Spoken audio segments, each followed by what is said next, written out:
In the quiet residential streets of Fresno, most homes look exactly the same. Small yards, ordinary houses, neighbors living their daily routines. But sometimes, behind the walls of a perfectly ordinary house, something deeply disturbing can be hiding. For years, the house on East Shepherd Avenue looked just like any other home in the neighborhood. Children lived there, a large family, quiet people who mostly kept to themselves. But inside that home, a man named Wesson was building a world of control, fear, and manipulation. A world that no one outside truly understood. And when the truth was finally revealed in March of 2004, the discovery shocked the entire country. 9 members of a single family had been murdered, all inside one house. It would become the worst mass murder in the history of Fresno. But the tragedy did not begin on that day. The story had started decades earlier. A troubled beginning. Wesson was born in 1946. From the outside, his childhood did not immediately suggest the kind of future that investigators would later uncover. But people who knew him in his younger years often described him as strange, quiet, withdrawn, and deeply obsessed with religion. As a teenager, Wesson began showing an unusual fascination with religious authority. He liked the idea of being a preacher, standing above others, guiding them, telling them how to live. Over time, that interest began to evolve into something darker. Instead of following traditional religious teachings, Wesson began creating his own interpretation of the Bible. His beliefs became strange and distorted.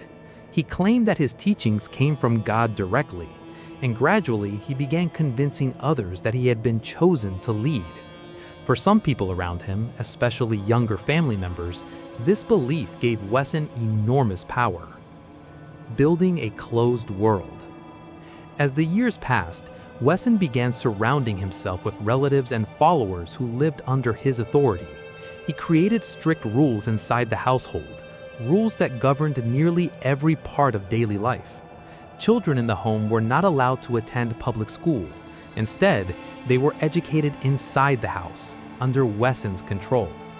Outside influences were discouraged. Friends were limited. Contact with the outside world became rare. Neighbors noticed that the family seemed unusually private. The children were seldom seen playing outside. The adults rarely spoke with people in the neighborhood.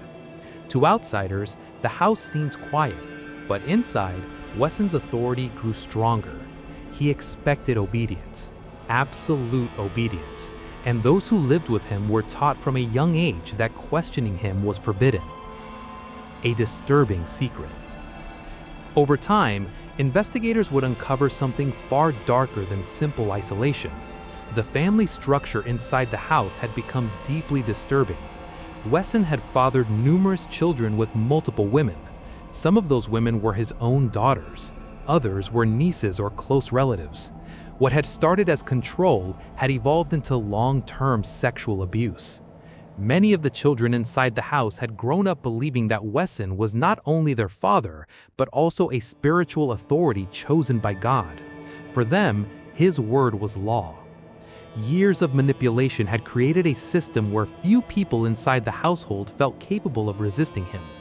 To outsiders, the situation remains largely hidden, but within the walls of the home, the environment had become deeply unhealthy and dangerous. Tension begins to rise. Eventually, cracks began to form in Wesson's control. Some family members began questioning the situation. One of Wesson's daughters, who had a young child of her own, began expressing a desire to leave the house. Leaving the household meant escaping the rules and control that had defined her entire life. But leaving also threatened Wesson's authority.